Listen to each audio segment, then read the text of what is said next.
જગ્યા છે અને બંધારણ સભા. એ ભારતનું જ્યારે બંધારણ, આપણે પહેલા આઝાદ હતા? ના. આપણો દેશ ગુલામ હતો, એટલે ત્યારે દેશ હતો નહીં. ત્યારે નાના નાના બધા રાજાઓના રજવાડા હતા. શું હતું?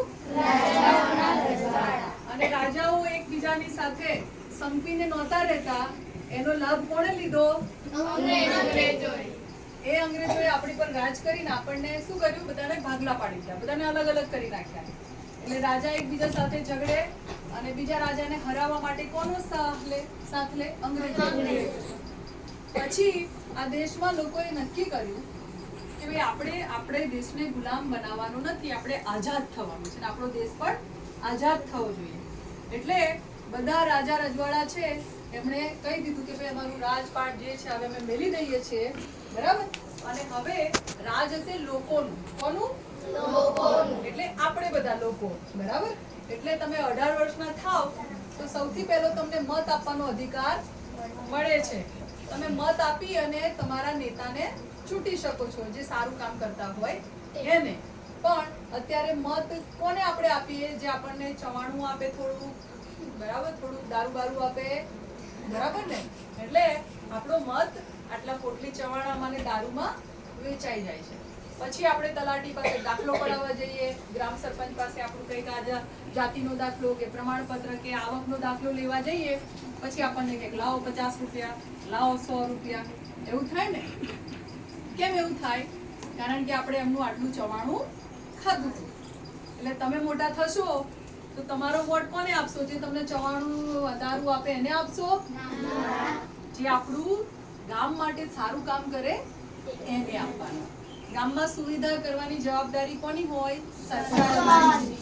ગામમાં સારા રોડ, રસ્તા, લાઈટ, પાણી, વીજળી, આ બધી વ્યવસ્થા, આપણા ગામમાં હોસ્પિટલ હોવી જોઈએ, સારી સ્કૂલ હોવી જોઈએ, એ બધી જવાબદારી સરપંચ અને એની જે બોડી હોય એમના માથે હોય, બરાબર? એટલે જ્યારે આપણે એવા નેતાને ચૂંટીએ કે જે આપણને ખરીદે છે, તો પછી એ આપણું કામ કરવાના નથી. એટલે જ્યારે તમે મોટા થાવ ત્યારે તમને પૂછે કે ભાઈ આમને જ વોટ આપવાનો છે, તો આપણે મનથી નક્કી કરવાનું કે મારે કોને વોટ આપવો છે, એ વ્યક્તિ વિશે જાણી લેવાનું, બરાબર? તો આ તમે અહીંયા જુઓ છો એ બંધારણ સભાનું ટેબલ છે. શું છે? બંધારણ સભાનું ટેબલ. Okay okay okay. પછી ઊભા થઈને જોઈ લેજો, પછી જોઈ લેજો. Okay okay.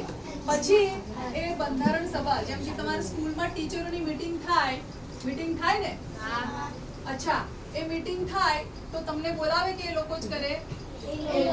એ લોકો કરે. પણ મીટિંગ કોની હોય? શિક્ષકોની. પણ વાત એમાં કોની હોય? તમારી. કે બાળકોને કેવું સારું ભણાવવું જોઈએ, સાંસ્કૃતિક પ્રોગ્રામ કરવાનો છે, 26મી જાન્યુઆરી આવશે, 15મી ઓગસ્ટ આવશે, કલ્ચર પ્રોગ્રામ કરવાનો છે, કોણ સારું ભાષણ કરી શકે, કોણ સારું ડાન્સ કરી શકે, કોણ સરસ ગરબો કરી શકે, કોણ સારું બોલી શકે છે, એવા લોકોને શિક્ષકો શું કરે? તૈયાર કરે. અને એના માટેનું જે આયોજન કરવાનું હોય એટલા માટે બધા ભેગા થયા હોય તો એમને તમને બોલાવે નહીં. તો જ્યારે બંધારણ ઘડવાનું હતું ત્યારે એ લોકો ત્યાં બેસે કે જે લોકોને કંઈક આવડતું હોય. એટલે તમે બંધારણ સભામાં ત્યાં જુઓ કે 1 2 3 7 લોકો છે એ મુખ્ય લોકો હતા, બરાબર? અને એ બંધારણ સભાના મુખ્ય અધ્યક્ષ કોણ હતા? ડોક્ટર ભીમરાવ આંબેડકર. એ કાયદો જાણતા હતા, કાયદાના શાસ્ત્રી હતા, કાયદા શાસ્ત્રી એમને કહે, બરાબર ને? બહુ મોટા પ્રખર લેખક હતા, રાજકારણી હતા, વિશ્લેષક હતા, બરાબર? એટલે એમણે આખા ભારત દેશનું બંધારણ લખ્યું. એમની સાથે બીજા ઘણા બધા લોકો હતા જે નાની નાની કમિટીઓમાં વાત કરે અને પછી એ વાતને બધી સાંભળી એમાંથી શું લેવા જેવું છે, શું કાઢી નાખવાની જરૂર છે, કેમ કાઢી નાખવું, એ બધાની ચર્ચા થાય અને છેલ્લે આખું જે લખાણ થાય, બરાબર ને? અને એની અસરો શું પડશે એ બધું નક્કી કરતા હતા. ઓકે. તઈ પછી તમે કે બંધારણની અંદર શું શું છે, તો કે ત્યાં શું લખ્યું છે? માર્ગદર્શક સિદ્ધાંતો. આપણા બંધારણની અંદર માર્ગદર્શક સિદ્ધાંતો છે, બરાબર? સિદ્ધાંત એટલે શું? કે અહીંયા આગળ ટીચરે બોર્ડ માર્યું કે અહીંયા કોઈએ કચરો કરવો નહીં, તો એને બધાને જવાબદારીથી કચરો કરવો ના જોઈએ. પણ તમે મોટે ભાગે જોશો કે આપણે ગામડામાં કે શહેરમાં કે રસ્તા ઉપર જઈએ જ્યાં લખ્યું હોય કે અહીંયા કચરો કરવો નહીં, ત્યાં શું હોય? મોટો ઢગલો. અહીંયા થૂકવું નહીં તો ત્યાં શું હોય? પાંડી પિચકારી. અહીંયા અવાજ કરવો નહીં, ત્યાં બધા કંડર જાવ. બરાબર? તો માર્ગદર્શક સિદ્ધાંત એમાં એવું આવે કે કોઈ આપણને કહે નહીં, કોઈ આપણું સુપરવાઇઝર ના હોય. તમારો ક્લાસ હોય, ટીચર હાજર ના રહેવાના હોય તો તમને એક મોનિટરને મૂકી દે. મોનિટર મૂકે ને, પણ આપણે એવું કરી શકીએ કે ભાઈ મોનિટરની જરૂર જ ના પડે.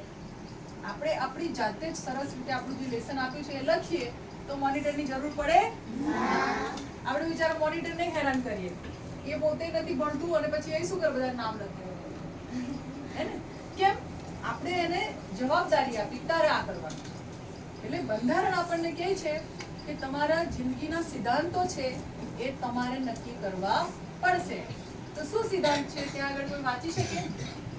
તમે સ્કૂલે જતા હોય ને શહેરમાં કોઈ ગટર હોય તો ગટરમાં કોઈ વ્યક્તિ ઉતર્યું હશે, બરાબર? એ ગંદકીમાં આપણને કોઈ પગ મૂકવાનું કે તો આપણે મૂકીએ? તો પછી એ વ્યક્તિને કેમ મુકાવીએ છીએ? અને ક્યારેક એ ગટરમાં ઉતરવાથી એ વ્યક્તિનું મોત પણ થતું હોય છે. તો ગંદકી સાફ કરે પણ એને સેફટીના સાધનો આપવા જોઈએ. ઓકે, તો એને એમ કહેવાય. પછી હવે તમે બધા મોટા થશો અને નોકરી પર જશો તો ક્યારેક એવું પણ થાય કે છોકરો છે તો એને તું, શું નામ તારું? વંશિકા છે અને વિશાલ છે કે જે પણ છે, બરાબર? બંને નોકરી કરે છે. વંશિકાનું કામ એટલું જ છે જેટલું વિશાલ કરે છે, છતાંય વંશિકાને ઓછું મળે પગાર અને વિશાલને વધારે મળે તો શું થાય? સારું કહેવાય કે અન્યાય થયો કહેવાય? એટલે કાયદો કહે છે કે જો કામ સરખું તો એનું વેતન પણ સરખું મળવું જોઈએ. ઓકે, પછી શું આવે છે? ન્યાય. શું છે ન્યાય? સતી પ્રથા. પહેલા એવું હતું કે કોઈ બેન મરી જાય ને તો ભાઈ હોય કે એની પાછળ સળગી જાય અને સતી થઈ જાય. પહેલાના જમાનામાં એવું હતું કે કોઈ ભાઈના પત્ની ગુજરી જાય ને તો એ ભાઈ એની પાછળ જીવતા કે હું બી તારી સાથે આવું છું, એવું હતું. સતી પ્રથા કહે. તો ભણવામાં આવે છે? સતી પ્રથા કોણે નાબૂદ કરી? રાજા રામ મોહન રાય એવું નામ કહેતા આવે છે, બરાબર? પણ સાચું સતી પ્રથામાં ભાઈઓ સળગી મરે કે બહેનો સળગી મરે? અચ્છા, હું તમને સમજાવું કે સતી પ્રથા એટલે શું? કે જ્યારે કોઈ સ્ત્રીના લગ્ન થયા અને એનો પતિ ગુજરી જાય, મતલબ કે મૃત્યુ થઈ જાય, તો પેલા જે જીવતા બેન છે એમણે પણ એના પતિની સાથે સળગી જવાનું. એને સતી પ્રથા કહેતા હતા. શું કહેતા હતા? પછી આપણા દેશમાંથી નાબૂદ થઈ જે સુધારાવાદી લોકો હતા એમણે કહ્યું કે ભાઈ આ તો બરાબર પ્રથા નથી, એટલે એ નાબૂદ થઈ ગઈ. બીજું શું છે? નાબૂદી. અસ્પૃશ્યતા એટલે શું ખબર છે? અચ્છા, અસ્પૃશ્યતા એટલે કે ભાઈ તમે એવું માનો તમારામાં ઊંચા કેટલા, નીચા કેટલા? જો 2-3 આંગળી ઊંચી થઈ ગઈ. દુનિયામાં જે પણ લોકો જન્મ્યા એમાં કોઈ ઊંચું નથી, કોઈ નીચું નથી. આ બધું આપણને કોણે શીખવાડ્યું? આપણા મા બાપે શીખવાડ્યું કે આપણે ઊંચા ને આપણે નીચા. હા, હાઈટમાં ઊંચા નીચા હોઈ શકે પણ જાતિથી કોઈ ઊંચું હોય નહીં, બરાબર? પણ આપણા દેશમાં ચાલે છે. બહારના દેશોમાં તમે જાઓ તો ત્યાં રંગભેદ ચાલે. શું ચાલે? કાળા અને ગોરાનો ભેદ, બરાબર? એને રંગભેદ કહે. કે કાળા લોકો હોય તો એમને સારું કામ ના મળે, ભણેલું હોય તો પણ અમેરિકામાં ક્રાંતિ થઈ અને બરાક ઓબામા એ કાળા વ્યક્તિ હતા પણ એ અમેરિકાના પહેલા રાષ્ટ્ર પ્રમુખ બન્યા, બરાબર? ભણ્યા એટલે બન્યા. એટલે અસ્પૃશ્યતાનો મતલબ કે એક માણસ બીજા વ્યક્તિ સાથે મૂર્ખામી ભર્યો વ્યવહાર કરે. કેવો વ્યવહાર કરે? એમ કે હું તને અડું તો મને અભડાઈ જવાય, બરાબર? એને આબડછેડ કહેવાય. શું કહેવાય?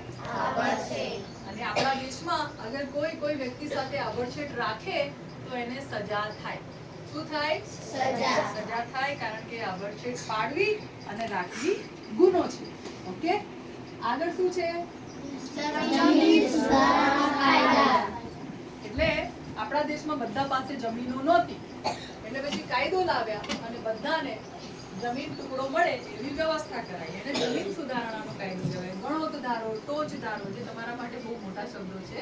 ઓકે, પછી શ્રમિક અધિકાર કાયદા. શ્રમિક અધિકારના કાયદા. આનો મતલબ છે કે ભાઈ તમે મજૂર છો અને તમે કામ કરતા હોય તો તમને એક્સિડન્ટ થાય, તમારો હાથ પગ કામ કરતા ભાંગી જાય કે તમને કંઈ પણ નુકસાન થાય, મૃત્યુ થાય, તો તમારા પરિવારને વળતર મળવું જોઈએ, કારણ કે તમે નથી રહ્યા, બરાબર, પણ તમારા પરિવારનું કેવી રીતે ગુજરાન ચાલશે? તો એને શ્રમિક અધિકાર કાયદો કહેવાય છે. અને બીજું શું છે? દલિત, આદિવાસી સ્ત્રીઓ માટે રાજકીય અનામત. બરાબર, એટલે કોઈ પણ સ્ત્રીઓને, બરાબર, સરપંચ બનવું હોય કે કોઈ રાજકીય પ્રતિનિધિત્વ કરવું હોય તો અહીંયા એમને અનામત મળે. હવે આને તમે જોયું, આ શું છે? આપણા ફર્નિચર ક્લાસ છે એમાં આવા ઘર બનાવે, બરાબર, અને આ ઘર છે બંધારણનું ઘર છે. શાનું ઘર છે? બંધારણ. એટલે આપણું જે દેશનું બંધારણ છે આ ઘર જેવું છે. આપણે આપણા ઘરને સાચવીએ કે તોડફોડ કરીએ? સાચવીએ. તો આપણા ઘરને સાચવીએ તો બંધારણને પણ આપણું સાચવવાની જવાબદારી છે. એટલે આમાં રાષ્ટ્રગીત હશે, આપણી જવાબદારીઓ શું એવું હશે, બરાબર, આપણને મૌલિક અધિકારો કેટલા મળ્યા એ હશે, ક્યારે બંધારણ અમલમાં આવ્યું એની વાત હશે. પછી આપણા કેટલા રાજ્યો છે, બરાબર, એ બધા રાજ્યો છે અહીંયા. અને આપણા દેશમાં કોણ કોણ લોકો રહે છે? તો તમામ ધર્મ જાતિના લોકો રહે છે, બરાબર.